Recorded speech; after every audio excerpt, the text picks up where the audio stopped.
حضرت مولانا تنویر صاحب خراج تحسین کے مستحق ہیں، اور میں ان کو اور ان کے جملہ رفقا، اس ادارے کے اساتذہ کرام اور یہاں کے جتنے معاونین ہیں، مخلصین ہیں، مدنی مسجد کے امام و خطیب مولانا طاہر صاحب سمیت سب کو خراج تحسین پیش کرنا چاہوں گا کہ اللہ رب العزت کے فضل و کرم سے یہاں آپ حضرات کو ایک بہار نظر آتی ہے۔ جب کبھی یہاں سے گزر ہوتا ہے، نماز کے لیے رکنا ہوتا، ویسے سڑک سے گزر ہو تو الحمدللہ یہ ہنستا مسکراتا ہوا گلشن، یہاں لہلہاتا ہوا یہ باغ، اللہ رب العزت کے فضل و کرم سے جب نگاہ پڑتی ہے دل میں جو ہے وہ خوشی سے اور اللہ رب العزت کی بارگاہ میں ممنونیت کے جذبات پیدا ہوتے ہیں، اور اللہ رب العزت کی بارگاہ میں شکر کے جو جذبات ہیں وہ تلاطم خیز ہوتے ہیں۔ اللہ رب العزت اس گلشن کو مزید بہاریں اور مزید خیر نصیب فرمائیں۔ میں آپ تمام حضرات کو جو حضرات یہاں تشریف لائے ان کو دعوت فکر دینا چاہتا ہوں کہ یہ جو کام ہے یہ کسی ایک بندے کا کام نہیں، یہ صرف حضرت مولانا تنویر صاحب کی ذمہ داری نہیں، یہ ہم میں سے ہر ایک کا فرض منصبی ہے، ہم میں سے ہر ایک کی ذمہ داری ہے، ہم میں سے ہر ایک کے ذمہ یہ قرض ہے کہ ہم اپنے اپنے حصے کا چراغ جلائیں، اور جو لوگ اس طرح کے خیر کے کاموں کو سر انجام دے رہے ہیں ہم ان کے دست و بازو بن جائیں، ہم ان کے معاون بن جائیں، ہم ان کے ساتھ کھڑے ہو جائیں، ہم ان کے وکیل ہو جائیں، ہم ان کے سفیر ہو جائیں، ہم ان کے اس کام کو آگے لے کر بڑھنے والے اور آگے بڑھانے والے بن جائیں۔ اس کے لیے طریقہ بڑا آسان ہے کہ جو احباب یہاں تشریف لائے ہوئے ہیں ابھی جب عصر کی نماز کے لیے جائیں گے تو نماز سے پہلے 2 رکعت نماز نفل صلاۃ حاجت پڑھ کر اللہ رب العزت کی بارگاہ میں اس ادارے کے لیے دعا فرمائیں۔ ابھی تشریف فرما ہے تو غفلت سے نہ بیٹھیں بلکہ دل ہی دل میں اپنے اللہ سے مانگتے رہیں، یا اللہ یہ ادارہ قائم ہوا، اس ادارے کی بہاروں میں اپنی رحمت سے اضافہ فرما دے اور اس کو اپنا معمول بنا لیں، اپنے اللہ سے اس ادارے کے لیے سب اداروں کے لیے مانگنے کا اہتمام کریں۔ جتنا مانگیں گے اللہ رب العزت اپنی رحمت سے جتنی زیادہ خیر کی صورتیں مقدر فرمائیں گے، مانگنے والوں کو اللہ رب العزت اپنی رحمت سے اجر و ثواب نصیب فرمائیں گے۔ دوسرا کام یہ کرنا ہے کہ جتنی کسی کو توفیق ہو، یہ ضروری نہیں ہے کہ کسی کے پاس کروڑوں اربوں ہوں گے تو وہی خرچ کرے گا۔ بھائی اللہ کی ہاں مقدار کا اعتبار نہیں ہے، وہاں معیار ہے، وہاں اخلاص ہے، وہاں جذبے تولے اور ناپے جاتے ہیں۔ تو جس بھائی کو اللہ رب العزت نے جو توفیق دی ہے، ماشاءاللہ راستے کی گزرگاہ کی مسجد اور مدرسہ ہے، یہاں رک کر اپنا حصہ اس کار خیر میں ضرور شامل کر کے جائیں۔ اپنے دوستوں کو متوجہ کریں، اپنے رفقا کو متوجہ کریں، اپنے اعزہ و اقربا کو یہاں وفود کی شکل میں لائیں اور لا کر اس ادارے کے اس کار خیر میں اپنا حصہ شامل کریں اور اس کام کو اپنا کام سمجھ کر سر انجام دیں۔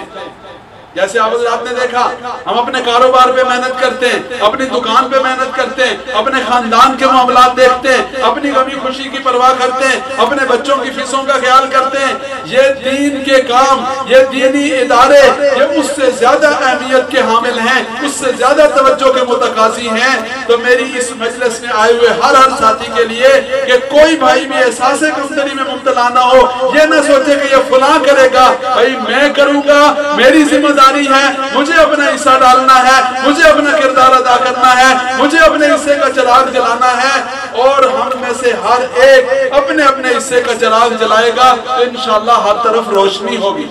اور اس کے لیے اپنے آپ کو پیش کریں، اپنے بچوں کو پیش کریں۔ آج یہ جو خوش نصیب بچے الحمدللہ قرآن کریم کے حافظ بنے، آج یہ خوش نصیب بچے الحمدللہ قرآن کریم کی جس نعمت سے سرشار ہوئے، یہ اتنا بڑا اعزاز ہے کہ جو قیامت والے دن ہمیں اندازہ ہوگا کہ یہ کتنی بڑی سعادت ہے۔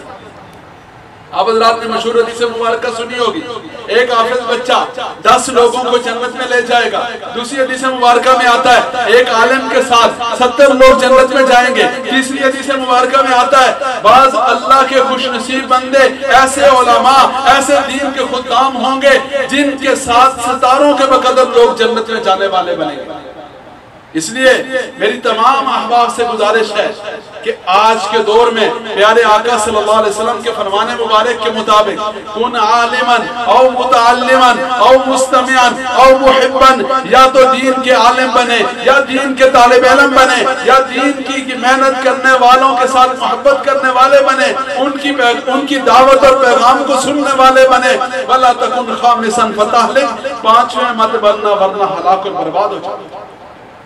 آج میڈیا کے ذریعے سے ماحول کے ذریعے سے مجھے اور آپ کو مسجد اور مدرسہ سے علماء اور طلبہ سے دین اور قرآن سے کاٹنے کی کوشش ہو رہی ہے۔ ہر دن میں اور آپ اس بات کا عزم کریں ہم اپنے اللہ کی طرف رجوع کریں گے، ہم اپنے آقا صلی اللہ علیہ وسلم کے ساتھ وابستہ رہیں گے، ہم مسجد اور مدرسہ کے ساتھ جڑیں گے اور ہم دین کے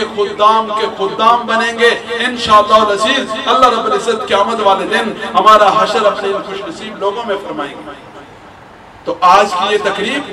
آج کا یہ پروگرام محض کوئی روایتی جلسہ نہیں، آج جو احباب تشریف لائے یہ عزم کر کے جائیں، یہاں سے کوئی بھائی بھی خالی ہاتھ اٹھ کر نہ جائے،